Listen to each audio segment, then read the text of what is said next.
I was peacefully dozing off on a plane to China when suddenly someone yanked my hair and chomped on my ear like it was a snack. I whipped around to find a naughty-looking boy. Ow! Seriously? Keep your teeth to yourself, kid! He then burst into tears and his mom turned to me. 你竟敢对他大喊大叫，他还是个孩子。 I wish I understood Chinese, but her dramatic glare made it clear I was the villain here. I tried to dive back into dreamland, but the woman next to me had other plans. She woke up and started chewing her gum like a goat who hadn't eaten for 300 years. It was so loud that people from 30,000 feet below could hear it. Excuse me, could you tone that down, please? Tone down the what? Oh, great. Her voice was even more annoying. I shrugged it off and reached for my trusty earphones instead. But before I could enjoy some music, the guy on my right suddenly smacked my shoulder. What is wrong with this flight? Everyone was driving me nuts. Left, right, front, and back. The culprit was so engrossed in some stupid adventure game on his phone. Hey, quick question. Do I look like a punching bag to you? A little bit. You can't play your stupid game without attacking a real person, you know. Chill, girl. It's called reflexes. Maybe if you had better ones, you wouldn't get hit. The audacity of this guy! I couldn't help but think, why do these online gamers waste their time in a virtual world when there's a beautiful one right outside the window? Real life is 1,000 times better. Or so I thought. Hi, my name is Alira, and I'm an aspiring photographer who loves traveling around the globe and capturing the most beautiful scenes and moments. I had always enjoyed doing it alone, but things took a wild turn when a weird and mysterious guy started tagging along and changed my life forever. Before I continue, please like and subscribe. After dealing with all those annoying passengers, I eventually fell asleep after listening to music while letting my imagination run wild. Soon enough, the plane finally landed, and I headed straight to my beautiful hotel. I took a short beauty sleep while waiting for nighttime to roll around, and when it finally came, I excitedly jumped out of my bed, took my camera, and immediately rushed outside. Stunning views, beautiful people, inviting lights, glowing lanterns, and the sweet traditional vibes of China. This is the dream. Walking along the streets, I stumbled upon a guy sleeping on a bench. Judging from all the stuff around him, he must be homeless. Poor thing. I found myself clicking pictures of him, my camera perfectly capturing his struggles and hardship from every detail of his form. Just then, a green owl suddenly appeared from behind the bench, perched on the sleeping guy as if he owned him, and scowled at me. Relax, little buddy. He's all yours. To my surprise, the guy woke up and scowled at me too. Who are you? And what are you doing here? His eyes then lowered to my camera. Were you taking pictures of me while I was sleeping? Duh, I was taking pictures of the street, but you were blocking my view. It's not my fault you were sleeping there. That's a terrible excuse for disrespecting my private space. The private space? That's rich coming from you, who is sleeping on public property. Delete my pictures, or I'm gonna delete it myself. Don't you dare touch my camera! Do you have any idea what it takes to capture a beautiful moment or view? The countless hours, the right timing, the quest for the perfect angle. I pour my heart and soul into every shot. Those aren't just pictures. It's a piece of me, a piece of my struggle, my passion, my life. So please, don't take that away from me. I trailed off when I realized that he was now holding my camera and swiping through the shots. But how? So you're not only homeless, you're also a snatcher. Give it back, you jerk. I lunged at him to retrieve my camera, but he suddenly vanished. I spun around, and he was still swiping. This guy, I swear to God! In all fairness, you have quite a remarkable talent for capturing beautiful images. What do you think of me now? Just some lousy, try-hard photographer? I snatched the camera back, and this time, he didn't resist. He practically handed it over. I immediately checked my gallery and realized he hadn't deleted anything. Relax. I usually don't meddle with other people's business. Unlike you. I tried glaring at him, but I felt like I ended up pouting, which made him smirk. Oh, well, at least I finally bumped into someone who speaks English. I'm so tired of racking my brains and using weird hand gestures to understand what the locals are saying. He ignored me and started picking up his things as if preparing to leave. So, where are you from? Not from around here. I see. Where are you going? I don't know. Maybe under the bridge? At the back of the junkyard? Just anywhere with a roof where I can recharge my energy, so I can continue my pursuit of answers to my questions. Just then, a sudden rumble of thunder echoed through the streets. I think you should speed your pursuit up, because the rain is about to pour, buddy. I don't mind the rain. It helps me think better. But your owl doesn't. He stopped in his tracks when he realized that I was right. You know what? Why don't you just come with me to my hotel? I'll get you a room. It's just nearby. I appreciate your hospitality, but I don't need your pity. Oh, look. Mr. Grumpy Bench Guy is being such a drama queen. Fine. But the moment the rain stops, we're out. Another thunder rumbled as we started walking away. When we reached my hotel, the receptionist immediately greeted me with a question. 给你朋友另一个房间。 As I scrambled for my translation book, Hatham suddenly swooped in. Shida, Ching. Did you just speak Chinese? I speak multiple languages. I have a constant hunger for endless knowledge. So, you're a polyglot. So cool. That's literally my dream. But learning another language is so difficult for me. What's your secret? Oh, I use this splendid application on my phone, Duolingo. Oh, I have heard about it, but I never tried it. It has a fun and engaging approach to learning a language. It's like casually playing a game, which is a pretty good motivation for the learning process. Okay, that sold me. I immediately downloaded the app and was greeted by a cute green owl named Duo, who looked very familiar. I turned to his pet, who was sitting on his shoulder. Whoa, Duo looks exactly like your owl. They have the same name too. Just a little warning. Duo's nice and helpful, but he can be a little persistent sometimes. But it's also for your own good.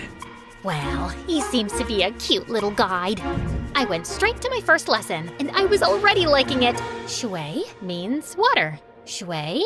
Gosh, I am so thirsty. I need some shui. Okay, got it. Okay, so this is my room, and yours will be that one. I was talking to him, but he seemed preoccupied with something over my shoulder. I turned around and realized that he was looking at my collection of postcards on the wall. To my surprise, he suddenly barged inside. Where did you get these photographs? Those are the places that I captured with my precious camera, and these right here are my goal destinations. They're beautiful, aren't they? He looked so ecstatic as he gawked at one of the pictures, like it was the most delicious meal he had ever seen. Where is this place? That's my next destination, the Tianzi Mountain. It's one of the reasons why I visited this country. Take me with you. Consider yourself lucky, my friend, because I'm going there tomorrow. I always preferred traveling alone, but maybe it was time for me to try it with a travel buddy this time, at least for a day, and just for fun. The next day, we traveled to the mountains, and when we got there, Hatham's calm demeanor instantly changed to ecstatic. This stone forest. An image of a familiar place seemed to have flashed right before his eyes. The stone, what now? He ignored me and started navigating the place, running around like he owned it. Dude, wait up! We rode a cable car, crossed a river, and jumped from one stone to another, and after an hour, I felt like collapsing. Slow down, Spider-Man. I'm not a marathon runner with endless stamina, you know. Jeez. When I finally caught up, I found him standing in front of a mysterious and ancient-looking monument. He fiddled with a rock against it, but nothing happened, and he looked super frustrated. Hello? I would really appreciate it if you would tell me what's going on. What is that thing, and what are you trying to do with it? This is a totem, and I need an electro-element to activate it. What do you mean, electro-element? Electro-element. Something, anything that produces lightning. Oh, you mean electricity? Huh? Lucky for you, I've got something here. What is that? You don't know what a taser is? It's my go-to for self-defense. Zaps people with electricity or whatever you call it. Interesting. He immediately took it from me and tried it on the totem. After a few sparks, it suddenly got triggered and a glowing symbol appeared on top of it. Holy cheeky bananas! Is that a hologram or something? He found 2 more totems, and after doing the same thing to each of them, a strong streak of light came from above, forming a pillar. What in the world is happening? Is this some kind of secret experiment from the government? And what's your deal with all of this? I've been traveling from place to place looking for these runes. Since I'm not from around here, I don't know where to go. I need to activate these beacons in 6 places scattered around the world. With your knowledge and resources, things are going to get easier for me now. But for what? Why are you doing all of this out of this world stuff? We need to go. Dude, You didn't answer my question. Sometimes, the journey to find answers is more important than the answers themselves. Whatever you say, Plato. After activating the first beacon, we embarked on a thrilling and action-packed adventure of a lifetime. After Tianzi Mountain, we rushed straight to Huanglong River, which Hatham kept calling Luhua Pu Liu. There, we had to light up some fire totems. There were 5 of them, but according to him, only 3 needed to be activated. Of course, those 3 we needed were surrounded by water. Great, right? Hatham was all business, using his fancy tricks to get those waterlogged totems blazing, while I just snapped pictures of these outrageous moments. Our next stop was the breathtaking Matterhorn in Switzerland, aka Dragonspine, according to my travel buddy, where we faced a puzzle with circular platforms and wall signs. The place was so cold that I had to huddle by fire torches just to keep myself from turning into a popsicle. I let Mr. Mysterious Smarty Pants solve the puzzle by himself, while I continued my Duolingo sessions. You know I can't miss those streaks. With each beacon we activated, I felt a mixture of excitement and curiosity. What was this leading to? And why did it feel like the world had turned into one big adventurous playground? During our flight to our next destination, I found myself fully immersed in my new favorite app, Zinchao Tentoila Elira. You could take a break sometimes, you know? I need to learn the basics, at least for now, and I like how Duo keeps reminding me with his cute little expressions. When we finally reached Vietnam, I decided to try out what I learned by asking the locals about the directions. Zinloi Bang Kote Chung Toi Duang. The woman stared at me as if she was solving the most difficult math puzzle. Kote. Xin lỗi, nô ngán cùng đích chỗ chúng tôi viết đúng viết vinh, ha lồng đục trong. Được chứ, bạn chỉ cần đi thẳng, rồi đi qua cái cây khổng lồ kia. Sau đó rẽ phải và đi bộ khoảng 200 mét sẽ thấy một khoảng đất trống. Okay, I guess it was too early for me to attempt a conversation. After learning the direction, Hatham continued walking towards the bay. Ugh, why is this guy so good at everything? You still have a long way to go, Elira. I literally just started. Just wait and see. I'll be leading the leaderboard with an unbeatable streak in no time. I commend your determination. Keep it up. Soon enough, we were greeted by the beautiful emerald waters and towering limestone islands of Halong Bay, or as Hatham called it, the Golden Apple Archipelago. While I was snapping pictures left and right, Hatham got to work immediately. He solved a music rock puzzle thing, and after activating the place, we toured around the city and enjoyed their local food. I even tried conversing with the locals with the help of my brilliant travel buddy. It got me even more determined to learn more. So during our flight to Scotland, I got really busy with leveling up and earning rewards. I never knew that learning could be this fun. Learning could also be done in silence. Sorry. And soon, we finally reached our next destination, the Isle of Skye in Scotland, or as Hatham called it, the Star Snatch Cliff, Mondstadt. After walking around, we came across a green fan-like object. I watched in amazement as he applied some wind pressure to activate it, unleashing a powerful upward current. Whoa, that's so dope! So, what's next? Time to fly. After taking a large cloth from his bag and holding onto it, he wrapped his arm around me, and we gracefully floated in the magical breeze. I never thought I would experience flying like this, not even in my wildest dreams. If this is a dream, I hope I can keep enjoying it and not wake up too soon. Our imaginations know no bounds, Elira. They possess the extraordinary ability to unlock infinite possibilities. We then found 2 more fans along the way before we finally activated the totem at the top of the cliff and summoned the pillar. I stood there for a while and looked ahead at the seemingly endless horizon, thinking about how Hatham sees this beautiful world in his own vision. Finally, we were down to the last one, Deshra Desert Sumeru, or as we call it, the Great Pyramids of Egypt, my favorite. Hatham looked so nervous and excited while I was taking some pictures of the legendary structures. After hours of touring around, I followed him as we headed to the group of old, weathered columns. So, how do we solve this one? We need to hit the larger columns until you match them with the corresponding symbol on the smaller columns beside them. Match all 3 big ones to the smaller ones to summon the last pillar. Aye aye, Captain. I grabbed a tree branch lying nearby and used it to help him hit the columns until we finally summoned the last pillar. All the pillars scattered across the world that we activated should be glowing now too. I dropped my jaw in amazement when their fusion created a swirling, glowing vortex or something. Is that a freaking portal?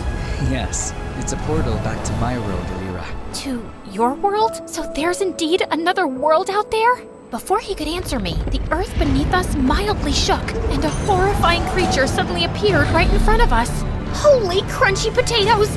Is that a transformer? Did Hatham summon that machine from their world? What if he was actually a bad guy who was set to ruin our world? Oh my gosh, what have I done? I wasn't ready to say goodbye to our beautiful Earth just yet. I have yet to discover the other wonders of... My paranoid voice trailed off when I realized that Hatham was gone. Just then, I felt a strong, glowing presence behind me. I slowly turned around and saw him and Duo transforming into something with dust particles and glowing green projections dancing around them. Everything then cleared away, revealing a strikingly handsome video game character and his adorable sidekick. Hatham, is that you? This is my true form, Alira.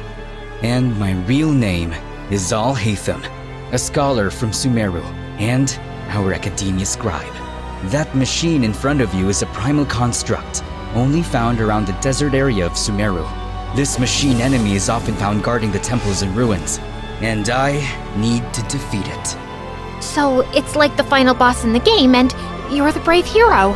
I suddenly felt bad for suspecting him as a bad guy. As the primal construct started charging toward them, 3 ethereal green mirrors popped in and hovered around Hatham, radiating a brilliant emerald light that almost blinded me. He then started fighting the monster, moving with grace and precision, consistently blending freestyle moves and rotational attacks with his sword and abilities. Watching them fight was mesmerizing, as if I had been transported into an epic video game. He unleashed a barrage of reflective attacks, boomerangs slicing through the air, slashes carving through steel. Each hit dealt a lot of serious physical damage. Soon enough, the terrifying machine was finally defeated. Dude, you were so cool! How did you do that? I don't need to fight. I only need to think. Everything else is connected. All I have to do is find the weakest link, deal with the causal factors, and everything else tends to resolve itself. Okay. Enough with your deep philosophical words, dude, and maybe start explaining everything to me properly. You know, I've been following you around like a dumb little kitten and catching up with your stamina. As a gratitude for helping me, you deserve to know the truth. My friend Kavi and I were trying to open a domain, but something went wrong. It started malfunctioning. The rule is to hit these columns using a physical attack and never use any elemental attack. Kave didn't know this, so he used his elemental skill because he thought it was more efficient. It made a different reaction to the process, and instead of opening a domain, it opened a portal that connected to the human world. And before I knew it, it started sucking my friend. I tried to save him, but I was the one who got pulled inside instead. I got teleported here, which was a very different place, and I have been finding my way back for quite a long time. Thanks to my friend Duo here, who also got accidentally teleported for some reason. He's been my companion since the day I got here, and he's the one who has been helping me learn the different languages of humans. Now that makes sense. And no sense at the same time. I swear, I'm stuck in a fantasy adventure novel. Anyway, I'm glad that you finally made it. I appreciate all your help in this journey of mine, Alira. As much as I wanted to discover more about your interesting world, I need to return. Tevat needs me. Oh, well, traveling won't be the same anymore without you. I'm gonna miss you a little bit, I guess. Just play Genshin Impact, and I'm sure you will enjoy the magical beauty of our world, Tevat. We have 7 nations brimming with natural wonders that you would love to capture. You'll meet a diverse set of people with unique personalities and abilities like me. And together, we will fight exciting enemies. We'll share every adventure in this enchanting realm. I felt a lump in my throat as he extended his hand, but knowing that I would be seeing him again, I shook it with a smile.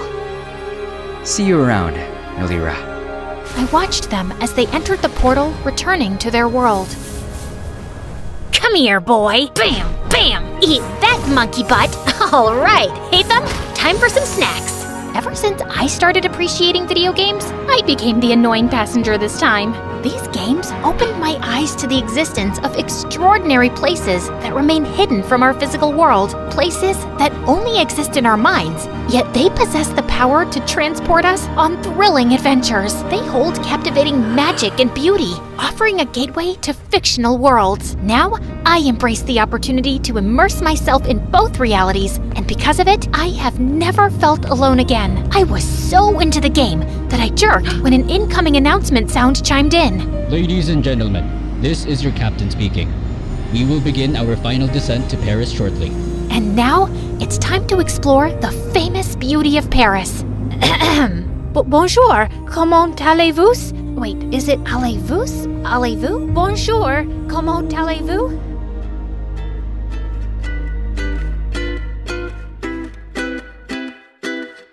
You're never here when my tears dry. You're never around to see me thrive. When it's my birthday or my day off, you got other plans and can't show up.